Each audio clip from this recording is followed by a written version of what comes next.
मेरा एक लड़का था, लेकिन वो अभी मेरे साथ नहीं रहता। तुम्हारी तरह बड़ा हो गया ना, तो अब उसको माँ की ज़रूरत नहीं।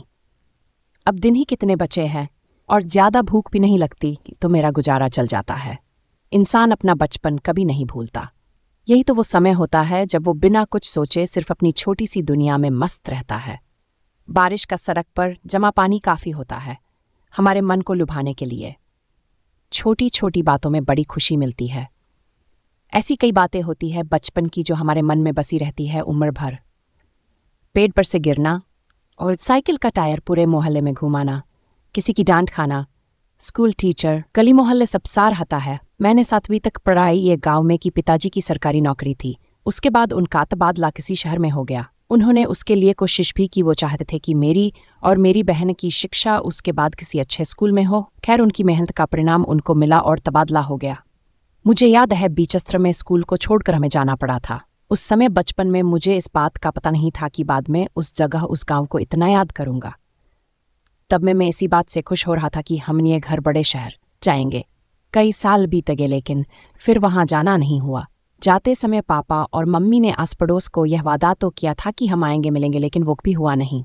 आज मैं 20 साल बाद फिर उसी गाँव से होकर गुजर रहा तो मुझसे रहा नहीं गया। मैंने अपनी गाड़ी उधर घुमा ली। इन सड़कों पर मैं इतने साल बाया, लेकिन अभी भी मुझे लग रहा है जैसे यह मुझे जानती है और मैं इन्हें जैसे कि खुद ही खुश होकर रास्ता बता रही है, स्वागत कर रही हो। मुझे सबसे पहले अपना स्कूल देखने काम न किया, इसलिए मैं वही गया। स्कूल आज भी वैसा ही था कि बार शायद सिर्फ रंगाई पुताई हुई होगी, लेकिन एक बाथरूम के अलावानिया कुछ भी नहीं बना शायद। थोड़ी देर में अपनी आंखों से स्कूल को देखता रहा। आधी छुट्टी के समय बच्चों को देखकर मुझे अपना बचपन याद आ गया। बच्चे को भीड़ स्कूल के गेट के बाहर जमा हुई। एक अम्मा अपना टुकड़ा लिए वहां बैठी थी। हमारे समय में भी यही होता था, हम लोग भी ऐसी जमा हो जाते थे। टुकड़ा लिए हमारे समय पर कोई आता था। टोकरे में खट्टे मीठे बहुत सी तरह तरह चीज होती थी। उन्हीं यादों को फिर से एक बार जीने के लिए मैंने भी उस अम्मा के टोकरे से कुछ लेने को सोचा। मैं फिर एक बार बच्चा बन उस अम्मा के टोकरे की ओर चला। बच्चों के हाथों के बीच मैंने अपना हाथ उस अम्मा की ओर किया। अम्मा ने ऊपर मुँह कर मुझे देखा और पूछा कि क्या चाहिए। चेहरे पर छर्रिया आंखें को मीचकर बार बार वो देखती थी। चेहरा मुझे जाना पहचाना लगा। मैंने पहचाना कि यह वही है जो हमारे समय पर भी आती थी। से ज़्यादा बूढ़ी हो गई थी, इसलिए मुझे पहचानने में थोड़ा समय लगा। इतना समय बीत गया, लेकिन आज भी यह उसी स्कूल के बाहर अपना टोकरा लिए आती है सोचकर मुझे थोड़ा आश्चर्य हुआ। समय जैसे उनके लिए रुक गया हो। बचपन में उनसे बात नहीं की, बस जो चाहा वो लिया।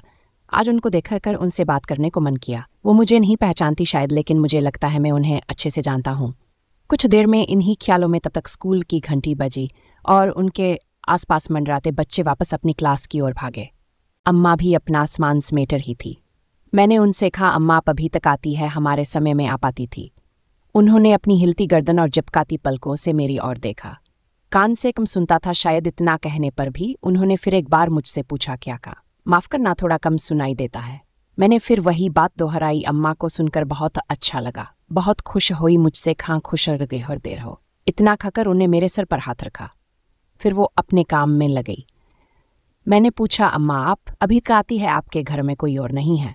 अम्मा बोली, नहीं, अभी मेरा एक लड़का था, लेकिन वो अभी मेरे साथ नहीं रहता। तुम्हारी तरह बड़ा हो गया ना, तो अब उसको माँ की जरूरत नहीं। लेकिन मुझे को दिक्कत नहीं, वो खुश रहें बस। मेरे अब दिन ही कितने बचे हैं और ज्यादा भूख भी नहीं लगती, तो मेरा गुजारा चल जाता है।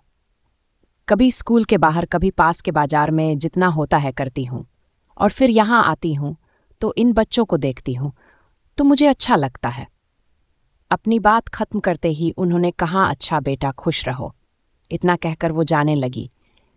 इस उम्र में उन्हें देखकर मुझे ऐसा लगा कि उन्हें कोई उम्मीद नहीं है, ना ही किसी से कोई शिकायत। वो उनके बेटे के बारे में मैंने सोचा कि और पूछूं, लेकिन फिर मैंने यह सोचकर नहीं किया कि क्या पता उन्हें तकलीफ हो। मैंने उन्हें रोका और उन्हें कुछ रुपये देना चाहा। पहली बार मुझे पता था उन्हें इसकी ज़रूरत है। कुछ देर बाद मानी और उनके आंखों से अब आंसू आने लगे। इस उम्र यह सब देखना कितना पीड़ादायक होगा। अगर हमारे माँ हमारे बाल बचपन में हमें ना संभाल, जब हमें बेबस थे, तब रायका ही ना हो पाता। लेकिन जब उन्हें ज़रूरत होती तब अगर हम ना उनके साथ ना हो या उन्हें 2 वक्त का खाना भी ना दे सके, तो इससे बड़ी कोई शर्म की बात नहीं। मुझे यह सोचकर सुकून आया कि अच्छा हुआ मैं अपने बचपन के स्कूल गया। मैं कोशिश करता हूँ हर महीने उन्हें कुछ रुपये भिजवाने की। आपको यह कहानी कैसी लगी हमें कमेंट कर ज़रूर बताइए।